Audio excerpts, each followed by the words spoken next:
could die happy. Instead, he has to wait a couple more months for that.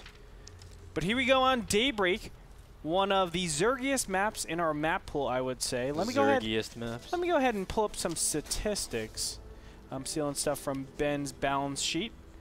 But on Daybreak for PVZ, we have 11 of them so far, and there is a 27% win rate for Protoss. For Protoss.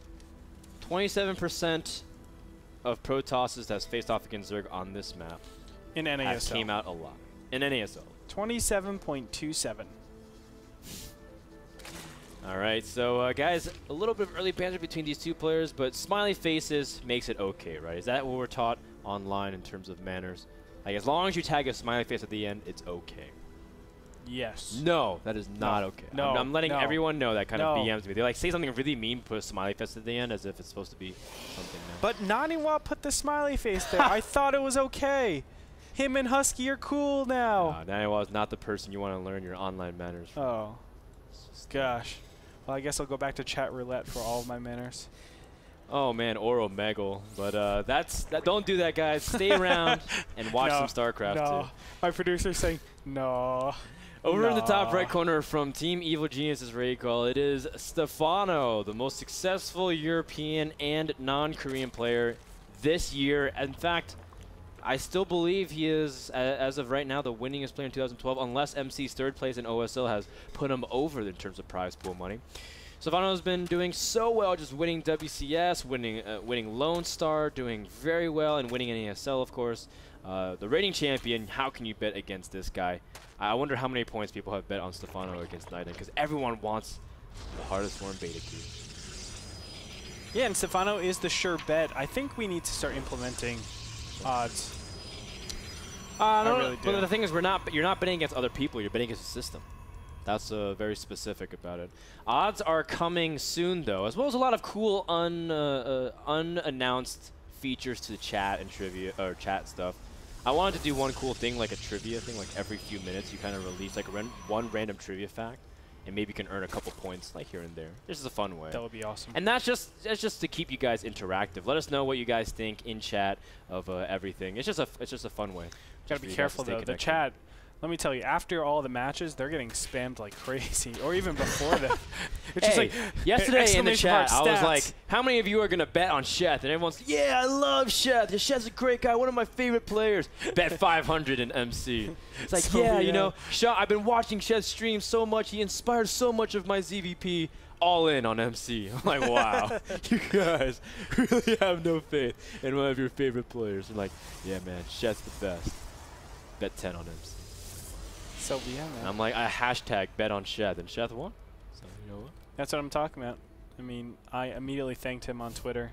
Not thanked him, congratulated him on Twitter. Sheth plays very well. Yeah, man. He's doing great. Well, anyway, Frodan, what do we have so far in this game?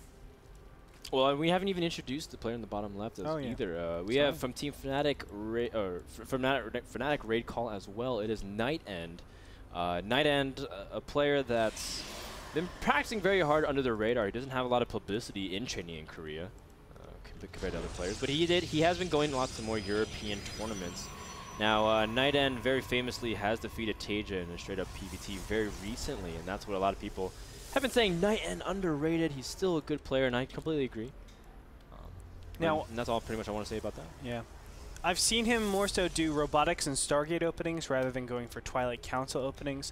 I know that he's not a big all-inner. He likes to play the passive mode. He likes to go into macro. He likes to actually have those large armies. So I'm actually anticipating that a little bit, although I don't want to cut out Twilight Council altogether because I still feel like mixing it in there is very important. But that being said, I mean, what is he going to do against, of all people, Stephano, who is probably the best person to actually hold an all-in? I'm pretty sure he's probably going to try to be a little bit more abusive and take his third base pretty early, but when is that going to be? He needs to do it. Against a player like Stephano, you do not want to be trying to pressure up on him because he defends like everything easily. Yes, Stephano is just one of those players that just has so much situational awareness. There's a show, Archer, on FX Networks called Archer, where it's a spy show, and it just shows how Archer is the best spy in the world, and just the reason why is because in any situation he can handle himself and somehow get himself out of the stickiest situations. And it's a comedy show, and I think it's one of the funniest shows I've ever watched. And I feel like Stephano is a lot like Archer, not just of how irresponsible he can be with life decisions, but also because he is really good at just no matter what's thrown at him, he seems to be able to get his way out and dominate. It's his engagements, it's his ability to handle any kind of army that's thrown at him, even if it seems like the odds are against him. As long as he has a pack of roaches and maybe a couple infestors, he's good. Sure. That's an awesome way to actually describe him. But yeah, I mean, Stephano, for some reason, you always see him in these highlight reels of looking like he's dead. Like he has his ramp completely force fielded off. He has no way to actually get any units. He has no units, and all of a sudden, like, for some reason, he's able to wiggle out, stay alive a lot longer than normal Protoss, or excuse me, normal Zergs, and then he ends up winning the game. And it's like, you are a wizard. There's no reasonable way why you should be winning these situations, but every single time he does. So here we go. A little bit of pressure here. Good force field should be able to defend against this, actually. Yeah. It seems really, really silly, but will he be able to force to cancel, or probably not. I would have said yes if the Nexus just went up, but realistically, there's just way, way too much HP into that Nexus for him to be able to do that. So job well done by Nightend, by the way, and he's been able to get his Nexus up pretty fast. On top of that, these Zerglings are really out of place now because they can't really pressure, and they aren't drones. So that means Stephano's economy is slightly smaller than it should be. Yeah, this is because the third is so fast. You know, Stephano wasn't necessarily expecting this quick, and the composition Zealous Sentry is very strong against this kind of Zergling run by. Now Stephano is transitioning to his infestation pit and getting double upgrades, but he's also getting roach speed, so he's going to go for a mixture of Roachling and Fester, which is really cool, you know, not just sticking by standard roach composition. And I like more early Zerglings in PvP because a lot of people realize they can squeeze out Infestor techs so quick, and Infestors, man, that's just the flavor of the month. That's just what's been that's been when be able to get wins, get the W's. They are the W's. You know, it's really awesome that we're seeing Hallucination coming out from Nightend. This is coming in at a timing where Nightend is trying to figure out his opponent's tech. The Colossus tech is kind of scary for Nightend because he doesn't know, am I going up against mutas? He only saw Zerglings so far, so it's a very large possibility that there's a huge muta switch around 12 to 13 minutes in here. So that's what his main concern is. Do I have to actually prepare for going to High Templars, or do I actually have to just go Colossus and take my fourth that way? And that's really important because he actually went in Robotics Bay and Twilight Council at the same time. Now you can argue Twilight Council for the additional upgrades in Blink, but I think the main reason why you get the Twilight Council is just to say, if I need to, I can go to the Templar Archives really easily and defend against any muta play, rather than another option would have been to go Robotics Facility yet again, get 2 of them, and prepare for this huge 4 Colossus or 5 Colossus push. Yeah, Stephano immediately scouts the Robotics Bay and drops his own Spire while teching to Hive. Oh, wow. Really aggressive with his tech. Now has Infestors out and also going to start planting down Spine Cars. We've been seeing this more, and it's almost a standard now in ZVP where you just pretty much rush for the center base on Daybreak and just start turtling and just accrue energy, get Spine Cars up, make sure that they can't push into you, and when they do, you just fungal them, and Spine Crawler Infestors is enough to hold. Sorry, just make it as uncomfortable as possible for Protoss to really attack into a position. Do you really want to be putting all of your units in the bottom right-hand corner and then pushing up into here? I mean, sometimes you're able to flank your opponent's army, but for the most part, what ends up happening is you just put your army into a terrible position, and then you offer the Zerg counterattack potentials, and they can actually cut off your way to retreat. So that's a big problem. Stephano massing up in a ton of units. I like what he's doing over here. People might not know why he's actually grouping all of his units in the top left-hand corner. It's to actually have some sort of counter-attacking threat. That way, if a 4th goes down and at the same time there's some sort of push, you can go ahead, attack the 3rd, or even attack the 4th that's coming up here, and then just get back to defend. Stephano needs to also throw away a little bit of his Zerglings so he can squeeze out some Corruptors.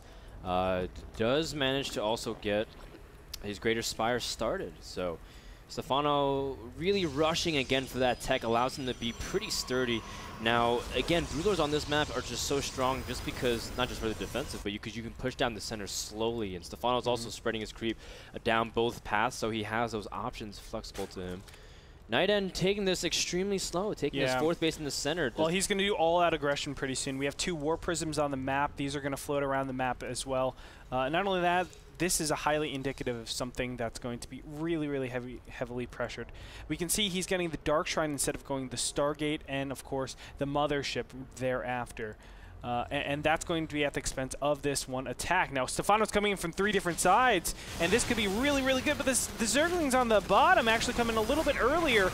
Does it even really matter, Andre? Because the Infestors also get the Fungals off, and now the Corruptors just deal with the Colossus immediately. The Colossus wasn't even really be able to focus fire because the AoE was not centered around the unit. Stephano crushing the Protoss army, timing it so that the 4th base is not going to be able to be secured, although Stephano did lose several of his Infestors, and Nightend seems to be able to stabilize a lot of the gas-intensive units from Protoss has been traded. Yeah, that's actually really nice for Stephano. Can he actually get this Nexus 6? Yes, he will. Nice. The last remaining infested Terran is going to go ahead and sweep that up. You know, it really messes up a lot of Nightend's push here. Now, what he's supposed to do is actually push out, get all these units in the middle, and then, you know, harassing the top, harassing the bottom with these 2 War Prisms, but he's not able to do that. Now there's a moment in passivity where Broodlords can come out, and Stephano is so far ahead because of that. If Nightend was slightly positioned backwards, maybe over here or even over here, and he was able to force field out all those Zerglings and really just focus on killing those Corruptors, it would have been a much different story that game Froden. But now as we have it, I mean, there's just way too many Broodlords. The Infestor count is there. It's not high, but for 17 minutes into the game, we're looking really, really good in favor of Stephano. And Stephano is just, he's now starting to, he already has an intimidating army, and he's now going to start the bank process. Although, again, he's not even giving time for Nightend to even recharge. He's got 1 Colossus, and Colossus is very important for dealing with the Zerglings and the Broodlords. If you're even able to get into the position, Stephano kind of being just very, very bold with his units. Not even really afraid of any kind of blink underneath the tower, but he does also have his Infestors ready to guard anytime. Nightend has to back off, give up this 4th, at least for now. Maybe strike at the most opportune time, but Stephano's also not giving him any room. Pulling back his Broodlords just in time. The Stalkers blink underneath. The Infestors are going to be able to lock everything down with Fungals, but is this enough damage from Nightend? It doesn't matter. Stephano is so far ahead from this trade because remember, he has 5 bases. Denying the 4th base is actually gigantic. And even though he walks out of there with all of his Zerglings dead and his Broodlords about to die pretty soon, the fact of the matter is these trades are just so poor for Nightend, to the point where when you're only on 3 bases, you can't reproduce that fast. You need probably 5-6 minutes just to get your bearings straight to be able to deal with another army. And now it looks like Stephano is maxing out again on Broodlords, but I feel like going over to something like Roach, Zergling Roach, would be very, very strong in this position. We can see there's no sentries in here, and when you're not having any sentries, Roaches are going to reign supreme. You don't have High Templars, you only have Colossus, but not a high count. You don't have Mothership out. Just go basic ground army and you're fine. But you know, he's massing up in Zerglings, Corruptors, and Infestors yet again. We're going to see Stephano just rinse and repeat this and try to consistently deny this 4th base to just starve out Nightend in the war of attrition. Yeah, now that Stephano's on 5 base, if he can continue to deny this 4th base, just like you said, the 6 gases from Protoss is really tough for Protoss to do anything other than 1 tech tree. Sure, you can get up Colossus maybe, but how can you really afford the Archons and the Mothership? Or conversely, maybe you get the Mothership out, but do you even have an army that can support it? You can see that Stephano's also starting to move towards the southern half of the map, really keeping his Zerg count high because he doesn't really have that much gas. Everything he's been reinvesting directly into the Broodlord count. Meanwhile, Stephano gets just stronger from this point as well because he's getting armor for his Broodlords or for his Flyer Carapace. And Nightend's +3 will be less and less effective. So I think Stephano's in a really nice spot still. He just has to kind of do this methodically. Nice little Zergling flank to buy himself a little bit more time as he's getting more Broodlords out. That's right, and all those Zerglings actually displaced Nightend's units quite considerably, and that's a big timing to actually deny the 4th. Units. Oh my gosh, he can actually focus down on the 4th base if he so chooses to. The Zerglings are just going to pop out from here because the rest of Nightend's forces are coming. Oh, oh my goodness! No the High Templars! The High Templars valuable for Storm as well as for Archon morphing. And looks like Nightend will just have to keep playing zone defense. Stephano trying to run laps around his opponent, although I feel like Nightend defended that relatively well.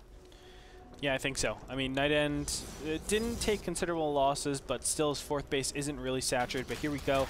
Oh my gosh, Stephano is all over everything. He doesn't even have static defense over there. Immediately he sees that one War Prism coming out from the left-hand side, and he says, okay, I'm going to deal with it very, very easily. Zealot's going to try to trade out here. I agree with this decision. You can see Nightend is pretty close to being maxed, so he wants to get rid of these mineral-only units, but sometime or another you have to start attacking Nightend. Ooh, well, he does have a Zealot run by as well as DTs in the main. And Stephano doesn't have detection there, so Stephano will lose things like his queen. Look at this! Nightend doing it well. These Zealots offered just like a stopper until units can actually go to the top right, and in the meantime the bottom right is being under attack. And this is going to go down. Stephano is actually getting picked apart over here, and Nightend is actually buying valuable time that he needs to work on his gas count in his army. Once he's able to actually get enough Blink Stalkers, enough High Templars, and of course, most of all, enough, well, a mothership, he'll be in a great position. Yeah, Stephano now going to have to continue to kill off some of these units, but meanwhile, Nightend's going to do the right thing and start cleaning up even more bases. Again, utilizing the fact that the Zerg is out of position to be able to capitalize, although it is a big investment. Lots of DTs did go into this, but it's been very effective. 2 bases and even killing off things like the spawning pool has severely delayed Stephano, not even really mining gas from his main anymore.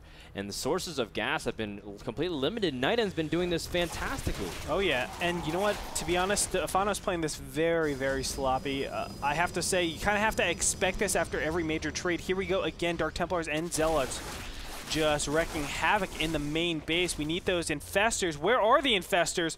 Oh no, they're not actually committing to this attack. And that is going to prove disaster for Stephano, as Nightend is just doing so much damage in the main over here. And I feel like all he has to do is clear out these Greater Spires and the Spires, and he's going to win this so easily. Yeah, you can see that the +3, +2, +3 from Protoss is very, very strong. And Dark Templars just do 60 damage per shot, so it's an incredible amount of DPS to be able to stake out these static defenses and from there just work onto the tech. Although Nightend not really focusing anything. If he focused on the Greater Spire, maybe be able to get something, maybe the Infestation Pit. But now Stephano finally seems to have stabilized in his main at least, but more harassments also in the center expansion. Stephano's economy is in shambles. He's not really been able to get a steady income for a long time. And now his third base is going to fall here, Frodan.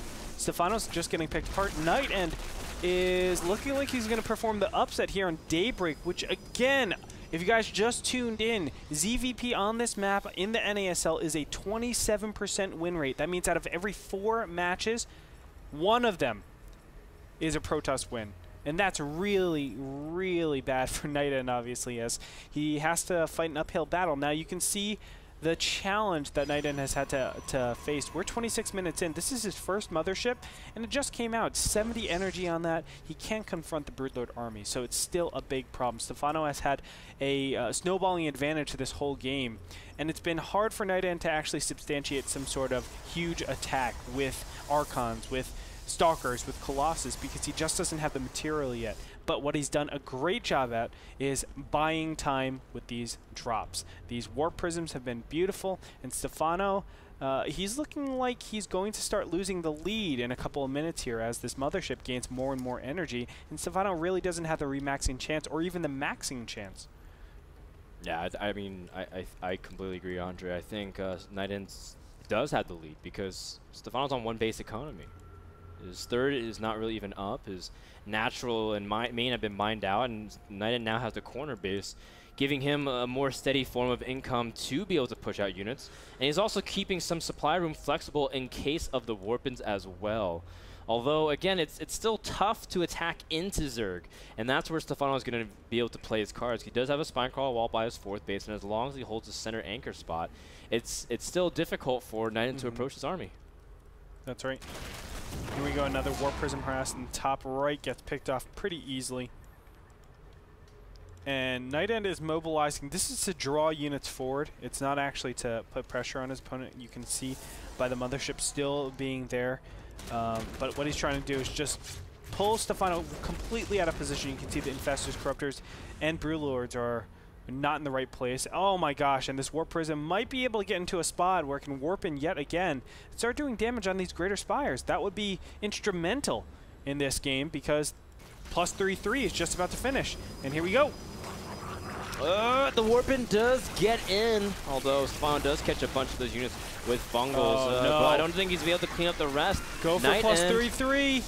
That'll be so huge. Plus 3 attack. It's just about 10 seconds away, but he's not focusing down on it. He does transfuse on the Evolution Chamber upgrade, but again, both of them are dropping. Meanwhile, Nightend is also moving across the center of the map, as Stephano's been forced to pull almost all of his army to deal with everything. He's going to use Recall instead of Vortex, Frodan.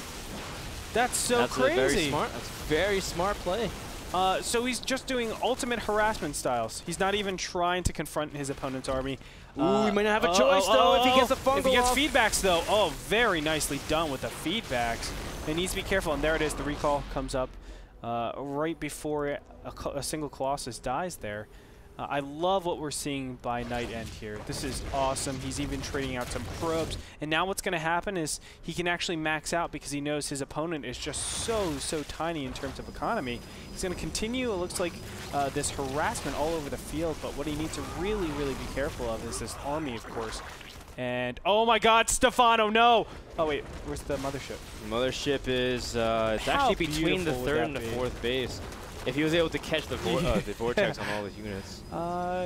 He needs to start using his mothership. The problem is you can have Suicide Corruptors go in and just snipe out that mothership immediately. Just one fungal Suicide Corruptors, it forces the vortex, and then you have no other vortex to actually deal with these Broodlords. And in this count, it's so hard to actually confront a Zerg army. The Zerg army is very big because the worker supply is very low. Stephano still has a very intimidating force. Yeah. And if Nightend loses it once, he doesn't even have time to really utilize his bank. Stephano just has to do this right, although he is low on Infestor energy. But he's really trying to engage. Remember, Stephano, the king of just that one-time engagement to swing it. Can Nightend continue to press his advantage all the way home? The fourth base is down for Nightend. He's now moving up to his fifth base. Stephano closing in, using the vice grip between his pincers. Can he be able to land the fungals or anything else? The Vortex does catch on some of the Infestors, and Stephano will have to force to engage with some of his Corruptors. The mothership does end up dropping, but does Nightend have enough? He's going to blink forward. That's a blink, but a lot of the Blues are protected, although they are storming. Half the Blues aren't even fighting from Stephano. They're fighting the probes. Wow, that's a big blink under so many Broodlords. You know, I think it's too much, though. Stephano just has way too many Broodlords.